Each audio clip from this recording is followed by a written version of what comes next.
हामीलाई कार्यक्रम दिएको ठाउँभन्दा व्यवस्था अनुसार यहाँहरू सहयोग गर्न सक्नुहुनेछ।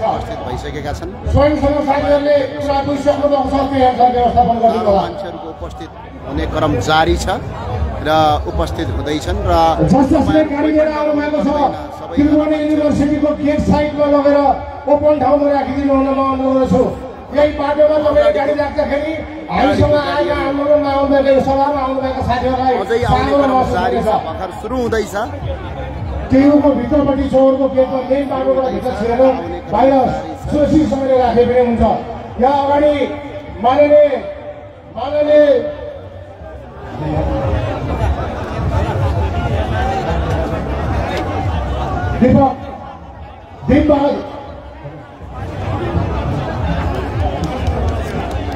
माननीय दीपबहादुर सिंह आउँदै हुनुहुन्छ। उहाँलाई पनि व्यवस्थापनको लागि पनि अनुरोध गरेँ। यहाँ स्वयंसेवक साथीहरू अगाडिको अग्रभागमा साथीहरू आउन चाहनुहुन्छ, स्वाभाविक हो। उहाँलाई व्यवस्थित गरिदिनु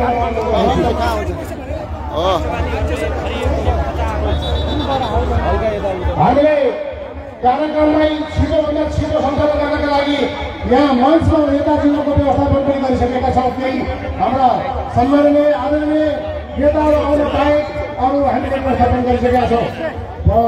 यो कार्यक्रमको प्रविधि राष्ट्रिय प्रजातन्त्र पार्टीले आज काठमाडौँको बल्खुमा आयोजना गरेको विशाल खबरदारी सभामा अब केही समयपछि औपचारिक रूपमा प्रारम्भ हुनेछ र काठमाडौँका विभिन्न क्षेत्रहरूबाट यो कार्यक्रम स्थलमा कोण सभाहरू बनाउँदै हुँदै र्यालीहरू हुँदै यो विशाल आमसभामा आउने क्रम अहिले र्यालीहरूको जारी छ। यी सबै र्यालीहरू गर्मी महसुस गरेर एक थरी साथीहरूले मञ्चको पछाडिपट्टि शीतल ताप्न लाग्नु भएको छ। स्वयंसेवक साथीहरूलाई उहाँलाई कार्यक्रम स्थलमा अगाडि आइदिनु अनुरोध गर्छु, त्यो मिलाइदिनु हुन म अनुरोध गर्छु। कार्यक्रम स्थल अगाडि आइदिनु हुन अनुरोध गर्छु।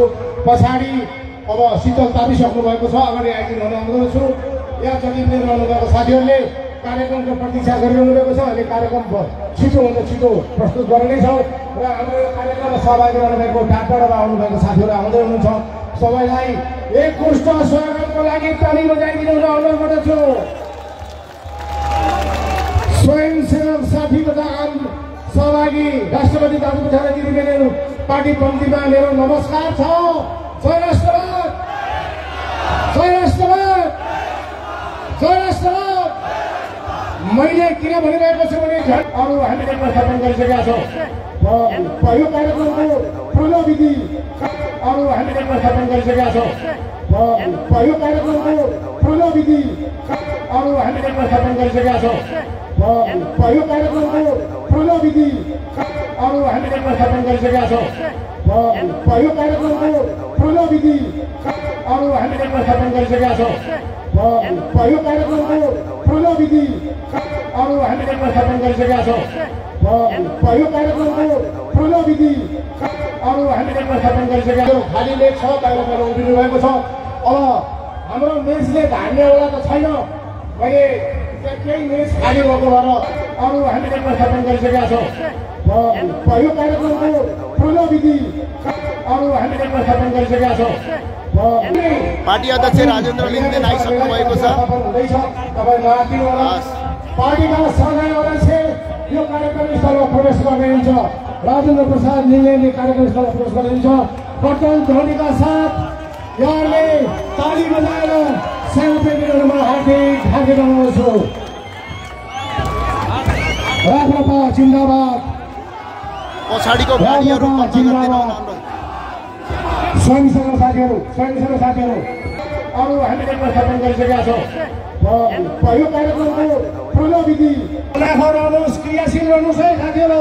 मैले तपाईँलाई पटक भनेको छु, तपाईँले गाडी बन्द गर्न लाउनु पर्यो क्या अगाडि त्यो बिचमा पुग्यो। जो बाजा गर्न सहित आउनुभएको छ 10 नम्बर क्षेत्र जस्तो लाग्छ मलाई। 10 नम्बर क्षेत्रको अध्यक्ष सहित यहाँ आउनुभएको छ। 10 नम्बर त्यहाँ अरू हामीले व्यवस्थापन गरिसकेका छौँ। वेलकम छ, स्वागत छ। तपाईँले कार्यक्रममा लिएर बस्नु होला। म अनुरोध गर्छु। 10 नम्बर क्षेत्रलाई विशेष धन्यवाद दिन चाहन्छु। सबैको जारी छ। यसै गरी विभिन्न क्षेत्रबाट विभिन्न ठाउँबाट साथीहरू आउने काम जारी छ। हामीले तपाईँलाई अघि नै पटक पटक सम्झाइरहेका छौँ स्वयंसेवक साथीहरूलाई। हाम्रो व्यवस्थापनमा केही पेचिलो र सानो हुन सक्छ, त्यसलाई हामी कोसिस गर्दै लाने हो। यसलाई हल्ला गर्न सकिँदैन। साथीहरूलाई यहाँ अगाडि हामीसँग ठाउँ प्रशस्त मात्रामा छ। दायाँपट्टि साथीहरू धेरै हुनुहुन्न, यतापट्टि मिलिदिनुहोस् र यतापट्टि रोड खाली भइसकेको छ। रोड खाली भइसकेको छ, तपाईँ केही समय रोडतर्फ रहिदिनु हुन पनि अनुरोध गर्दछु।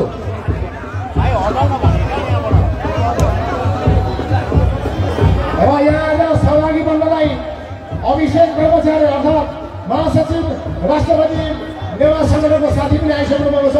आफ्नो ठाउँमा आफ्नो स्थानमा आसन गर्नको लागि अनुरोध गर्दछु। किन आवश्यक छ भने अझै पनि बाहिर साथी उभिने काम चाहिँ भइरहेको छ, तर कुर्सी खाली छ, कुर्सीमा गइदिनु अनुरोध गर्दछु।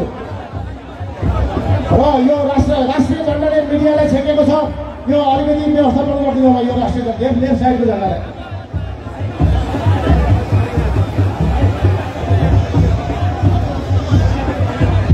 विश्व हिन्दू महासङ्घको अध्यक्ष अस्मिता भण्डारी, विश्व हिन्दू महासङ्घको अध्यक्ष अस्मिता भण्डारीज्यू आइसक्नु भएको छ भन्ने खबर पाएको छु।